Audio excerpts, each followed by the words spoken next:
जय जय।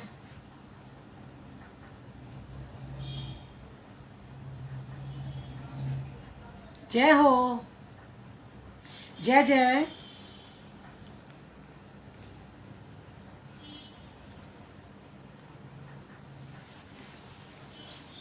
मृत्यु के बाद क्या जीवन है?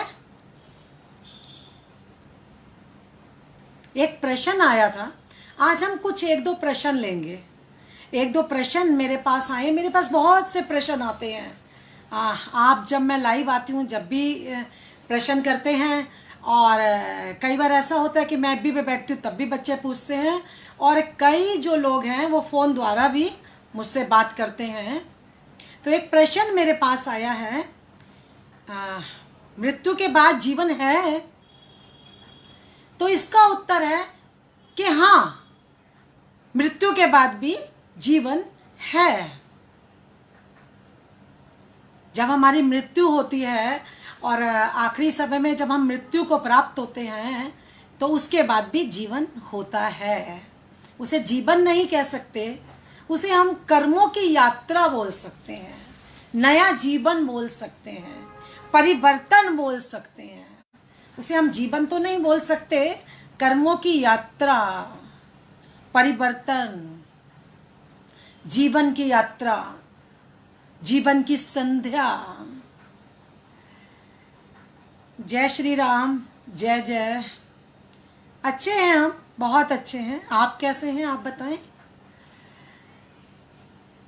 क्या रहता है कि जब व्यक्ति मृत्यु को प्राप्त होता है ना, तो जो इसका एक भौतिक शरीर है, पंच तत्वों से बना शरीर, ये यहीं पर रह जाता है। और ये सर्वविदित है, सभी इस बात को जानते हैं कि ये जो है शरीर ये यहीं रह जाता है। तो ईश्वर के पास क्या जाता है? ईश्वर के पास आत्मा जाती है। ईश्वर के पास आत्मा जाती है। और वो जो आत्मा है वो कौन लेके जाता है? वो जो आत्मा है वो कौन लेके जाता है? हमारा जो ये शरीर है, ये जो भौतिक शरीर है, पंच तत्वों से बना शरीर है, इस शरीर की यात्रा यहीं पर समाप्त हो जाती है, यहीं पर समाप्त होती है। और इस शरीर के अंदर भी एक जीव है जिसे कहा गया है सूक्ष्म जीव। सूक्ष्म जीव, इस शरीर के अंदर, हमारे इस भौतिक शरीर के अंदर एक जीव है जिसे कहा गया है सूक्ष्म जीव। और उसके अंदर भी एक जीव है जिसे कहते हैं आत्मा, जो ईश्वर है, ईश्वर का रूप है। आत्मा ना कभी मरती है ना कभी जन्म लेती है। आत्मा क्या है? आत्मा परमात्मा है। और जिस वक्त इंसान की मृत्यु होती है, व्यक्ति की मृत्यु होती है, तो आत्मा कहाँ विलीन हो जाती है? ईश्वर में विलीन हो जाती है, ईश्वर में समाहित हो जाती है। वहीं से आती है और वहीं समाहित हो जाती है। और इस आत्मा को कौन ईश्वर तक लेकर जाता है? कौन उसकी यात्रा करता है? एक हमारा ये जो भौतिक शरीर है, इसके बाद भी एक शरीर है जिसे कहा गया सूक्ष्म जीव। वो सूक्ष्म जीव जिसे स्पर्श नहीं कर सकते, जिसे देख नहीं सकते नेत्रों से, वो उस प्रकाश पुंज को, उस आत्मा को अपने साथ ले जाता है और ईश्वर में विलीन कर देता है। मृत्यु के बाद भी यह सत्य है कि जीवन है और मृत्यु सत्य है। अच्छा, यहाँ पे एक बात का तो उल्लेख, आज मृत्यु की चर्चा चल रही है, एक बात का तो उल्लेख करूंगी कि मृत्यु से सभी डरते हैं। बहुत डर लगता है सभी को मृत्यु से। और जब भी, जी हाँ, मदर्स डे पर बहुत बहुत मुबारकबाद बाबुल जदी जी। परंतु मदर्स डे एक ही दिन नहीं होता, माँ तो नित्य है, रोज है। परंतु आपने अगर मुबारकबाद दी है तो आप सभी को माता के दिवस की, पूजनीय माता के दिवस की हार्दिक शुभकामनाएं। तो क्या है कि मृत्यु से सभी को डर लगता है। सभी यही सोचते हैं कि मेरा रिश्तेदार मरा, मेरे माता पिता मर गए, मैं नहीं, मेरा नंबर नहीं, मैं नहीं आऊँगा, मैं कहाँ, मैं तो अभी जवान हूँ, मैं तो अभी चल सकता हूँ, मुझे तो कोई बीमारी भी नहीं है, मैं पता नहीं कब जाऊंगा, अभी नहीं। शमशान घाट तक जाते हैं और वहां ये सोच रहे हैं कि सबका अंत ऐसे ही आएगा, एक दिन सभी ने ऐसे ही जाना है, परंतु फिर भी मन का चोर कहता मैं नहीं, मैं थोड़ी ना हूं, ये तो मेरे माता पिता गए, ये तो मेरे भाई बंधु गए, ये तो मेरा कोई जानने वाला रिश्तेदार गया, ये तो मेरा पड़ोसी गया, मैं कहाँ, अभी बहुत समय है।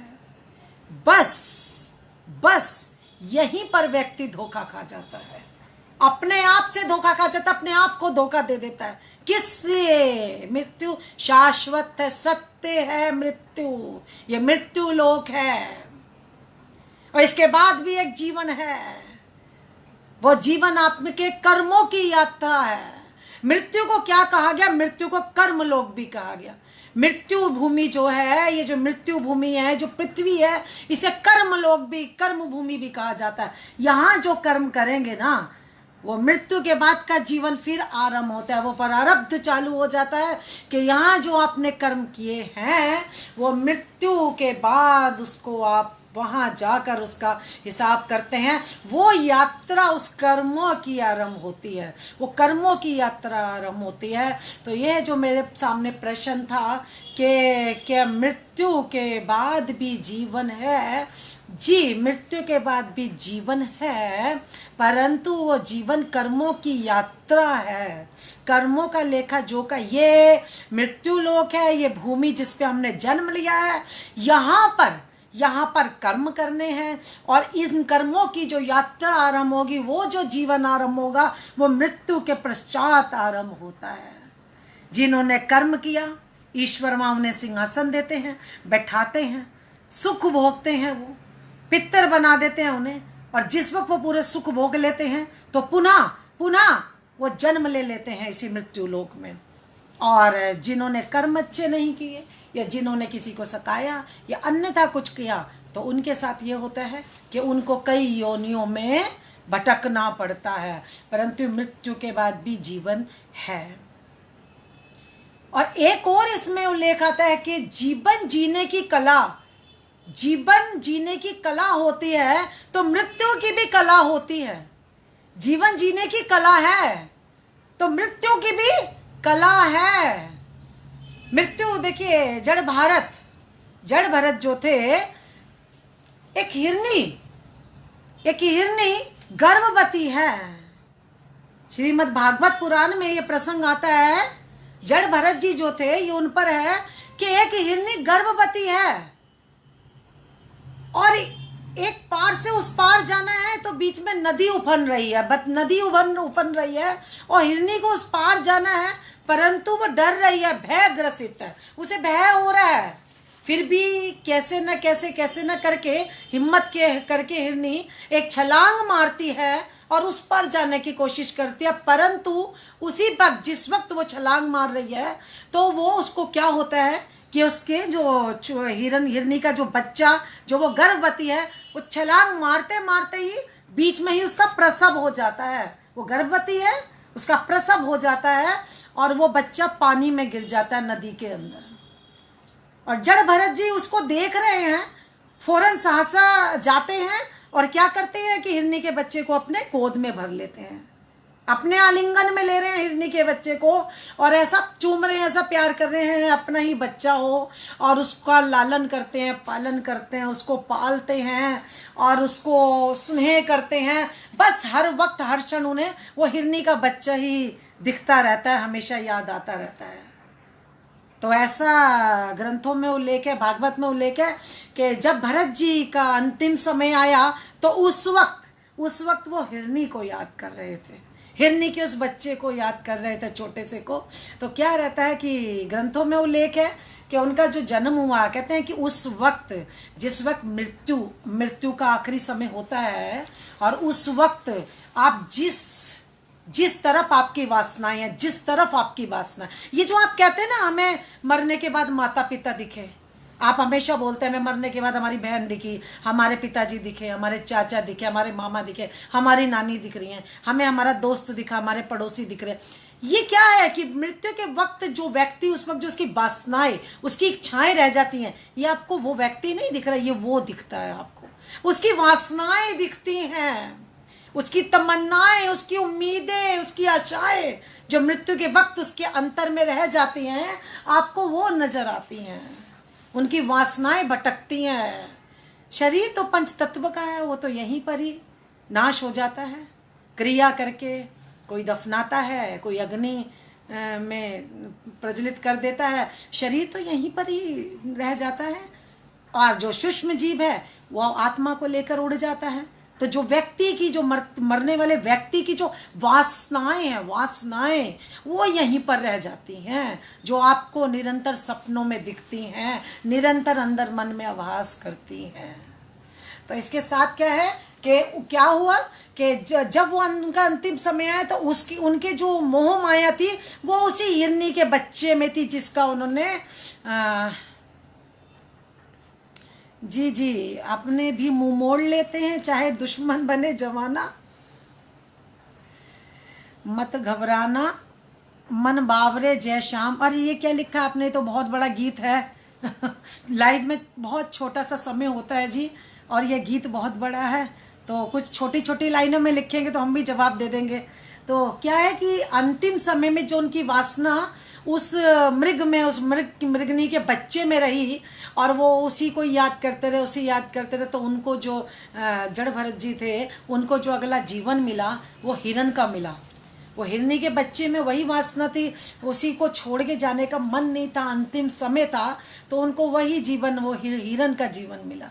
तो इसीलिए कहते हैं ना, जैसे जीवन जीने की कला है, ऐसे मृत्यु की भी कला है कि मृत्यु जब हो, ऐसा हो नहीं पाता, इतनी हिम्मत नहीं कोई कर पाता, परंतु अगर आप कर ले तो मृत्यु के समय जो आपका अंतिम जो क्षण है, अगर उस वक्त ईश्वर को याद करें, अच्छी चीज़ों को याद करें, ईश्वर के श्री चरणों का स्मरण करें, तो आपका जो जन्म है वो सफल होगा और मोक्ष की प्राप्ति होगी।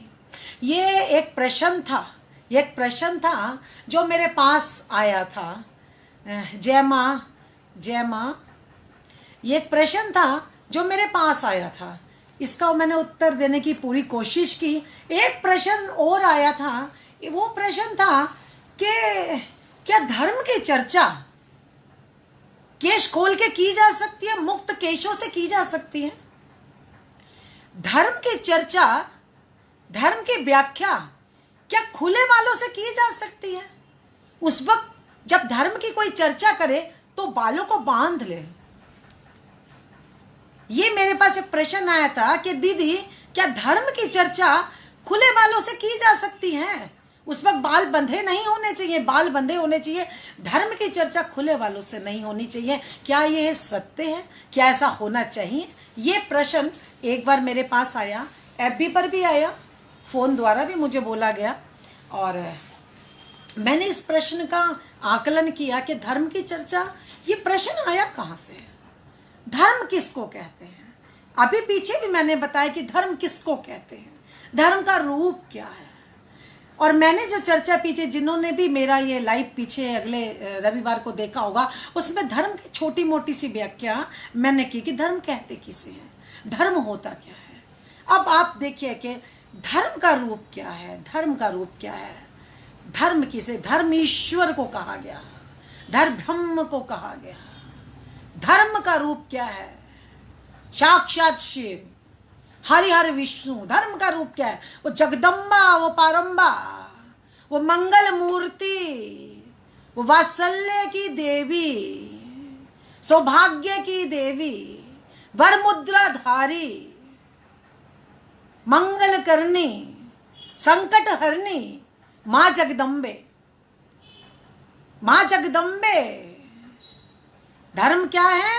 ईश्वर का रूप, वो जननी, जगत जननी, मां जगदम्बे, ईश्वर का रूप, साक्षात ब्रह्म, प्रकृति, जगत, वो देवी, वो मुक्त केशी, खुले केशों वाली। कभी चित्र में देखिए ना, माँ भगवती के चित्रों में देखिए, मूर्ति में देखिए माँ भगवती को, जगदम्बा को, खुले केशों वाली, मुक्त केशी। मुक्त केशी अर्थात अपने अपने केशों को, अपने बालों को मुक्त कर रखा है, मुक्त।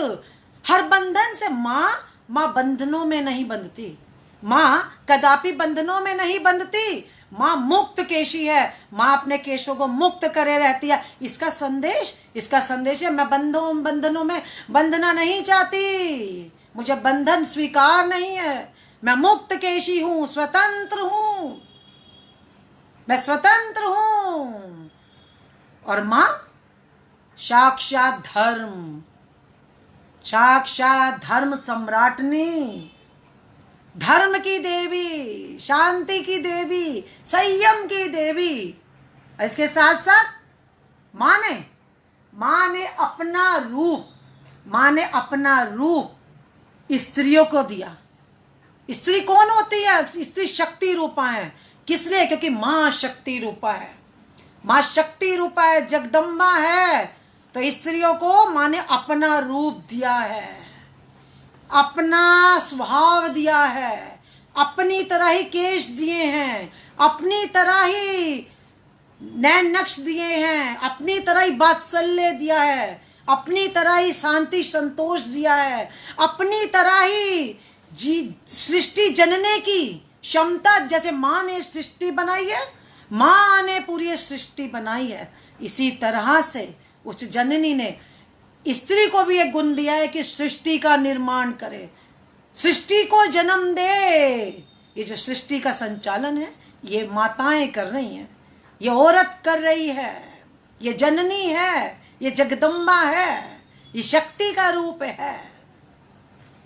जब माँ स्वयं धर्म की देवी, धर्म सम्राटनी होकर केश खुले रख सकती है, मुक्त केशी बन सकती है, तो कोई स्त्री धर्म का प्रचार क्यों नहीं कर सकती केश खुले रखकर?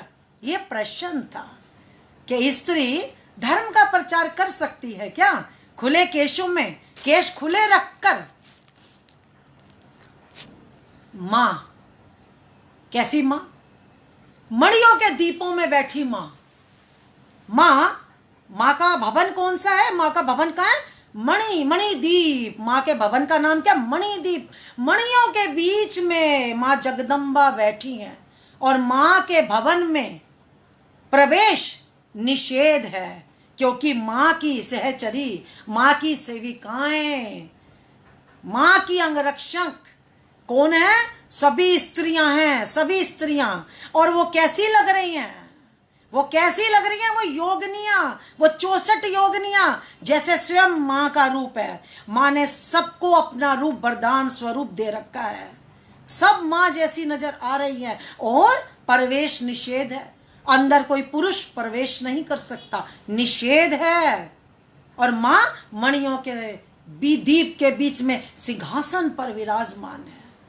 सूर्य बहुत दूर से तक रहे हैं माँ को, बहुत दूर से, और जले जा रहे हैं तपन में, भस्म हुए जा रहे हैं। और माँ के भवन के जो द्वार है, माँ के भवन के द्वार पे पहुंच के क्या कहते हैं कि हे माँ, हे जगदम्बा, मैं अपने ही गुण से भस्म हुए जा रहा हूँ, मैं अपने ही गुण से भस्म हुए जा रहा हूँ, जले जा रहा हूँ। मुझे शीतलता प्रदान करिए। आपने जो मुझको एक कर्तव्य पूरा करने के लिए आदेश दिया था, मैं उसे पूरा नहीं कर पा रहा, मैं सृष्टि को प्रकाश नहीं दे पा रहा, मैं सृष्टि को अपनी ऊष्मा नहीं दे पा रहा। किस लिए? कि मैं तो स्वयं अपनी अग्नि में जल रहा हूं, मैं तो स्वयं अपनी अग्नि में जल रहा हूं, तो मैं सृष्टि को क्या जीवन दूंगा? माँ अपनी शरण में लीजिए। तो माँ क्या कहती है? माँ क्या बोली कि हे सूर्य देव, जाइए मेरे पीछे खड़े हो जाइए, जाइए मेरे भवन के पीछे खड़े हो जाइए। किस लिए? कि आपका जो अग्नि और आपका जो ये ताप है, ये जब मुझसे छन छन कर सृष्टि में जाएगा, तब जीवन की उत्पत्ति होगी। और आपका ये ताप, आपकी अग्नि मैं आज लेती हूँ, मैं स्वीकार करती हूँ। और यह जो सूर्य का ताप है, यह हमें जला सकता था, भस्म कर सकता था, परंतु माँ ने इसे अपने में समाहित कर लिया, इस अग्नि को अपने में समाहित करके। और इससे जो छन छन के रोशनी और ऊष्मा आ रही है, ये सिर्फ वो तो 0 शून्य बराबर है। ये सारा ताप अपने में समाहित कर लिया माँ ने।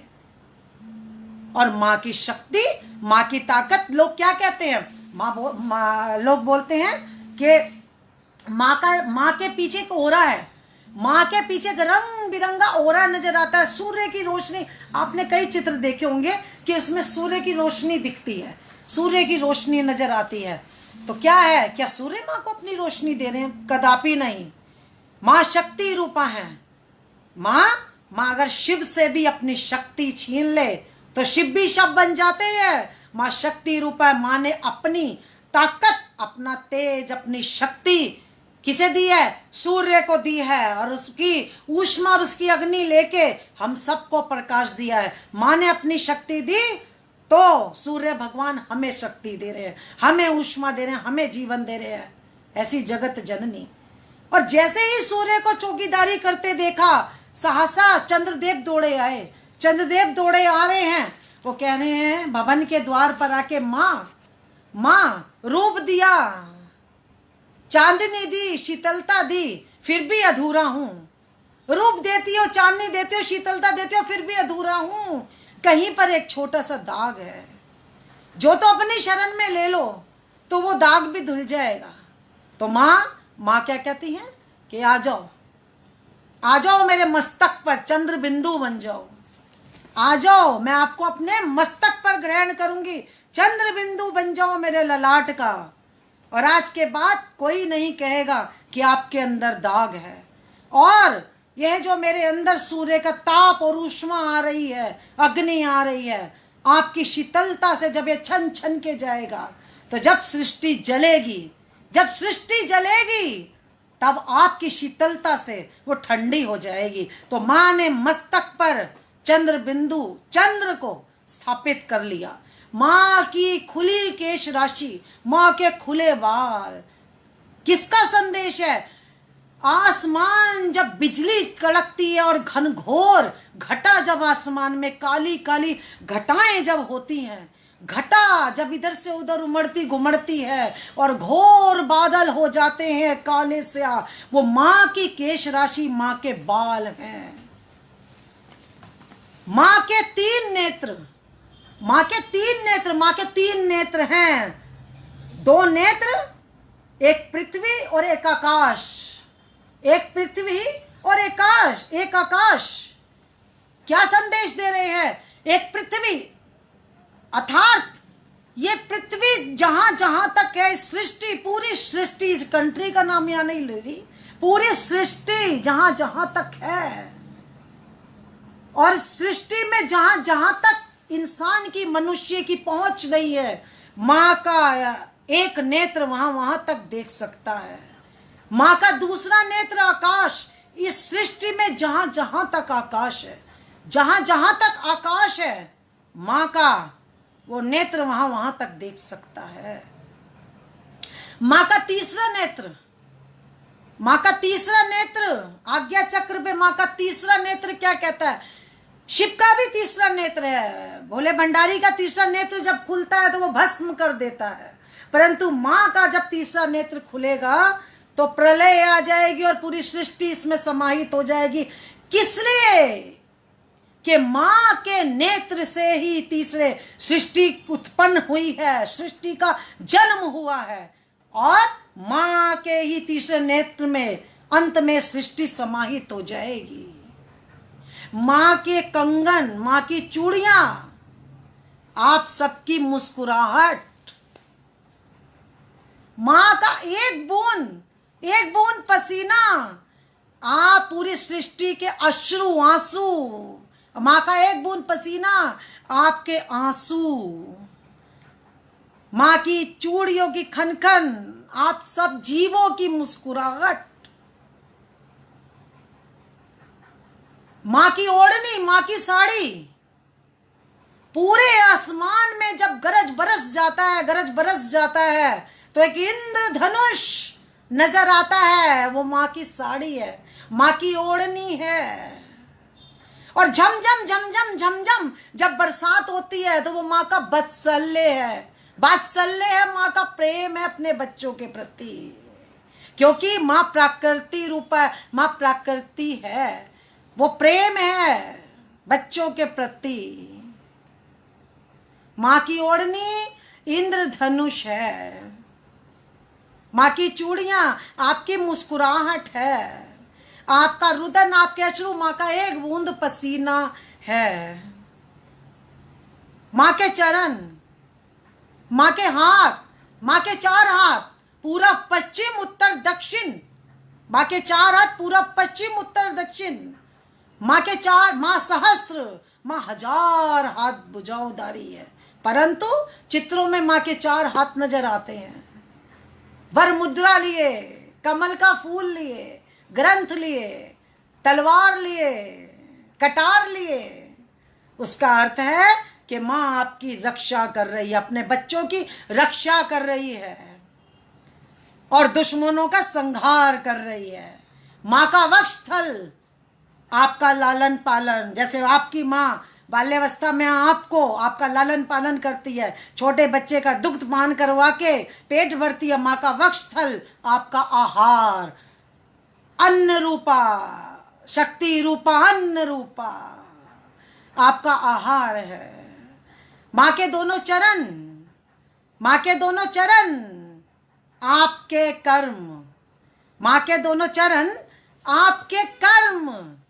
माँ क्या कहती हैं कि हे मनुष्य, जिस मार्ग पे मैं लेके जा रही हूं, जहां जहां मेरे ये चरण जा रहे हैं, उधर उधर अग्रसर हो जा, उधर उधर आ जा मेरे पीछे पीछे, अन्यथा अगर पथ भ्रष्ट हो गया तो तेरा नाश हो जाएगा। माँ के जहां जहां चरण है, माँ अपने चरणों से आपको अपनी ओर बुला रही हैं कि मेरी शरण में आ जा, मेरी शरण में आ जा। माँ का पूरा स्वरूप शेर पर बैठा, वर मुद्रा में, वर मुद्राधारी, कि हे मनुष्य, हे मेरे बच्चे, मेरी शरण में आ जा, मैं तुझे अपनी शरण में लेना चाहती हूँ। तो माँ का ऐसा अद्भुत रूप, और माँ का रूप तो ऐसा है कि पूरा एक दिन, पूरी एक रात, पूरा एक महीना कम है, ये तो कुछ कुछ अंश आज माँ के ऊपर मैंने बोले। और आज एक अद्भुत सा दिन है, माँ का दिन। रोज नृत्य होती हैं माँ, नृत्य, माँ नृत्य है, माँ नूतन है। तो ये तो एक दिन माँ के लिए नहीं बना, आज बहुत सी माताओं की, लाखों माताओं की सेल्फियाँ ली गई होंगी, सेल्फियाँ ली गई होंगी। और बहुत सी माताओं को तो मोबाइल की गैलरी में बहुत नीचे, बहुत कहीं नीचे तक ढूंढा गया होगा, जहां वो 1 साल पहले, पिछले साल या उससे पिछले साल कभी आपने उन्हें लिया होगा उनकी फोटो, तो वो पड़ी होगी, लेकिन आज सहसा वो ऊपर आ गई होंगी और सहसा आपकी डीपीओ पे आ गई हैं। तो लेकिन मेरे भारत देश की ये विडंबना है कि माँ अकेली है। हाँ, माँ अकेली है।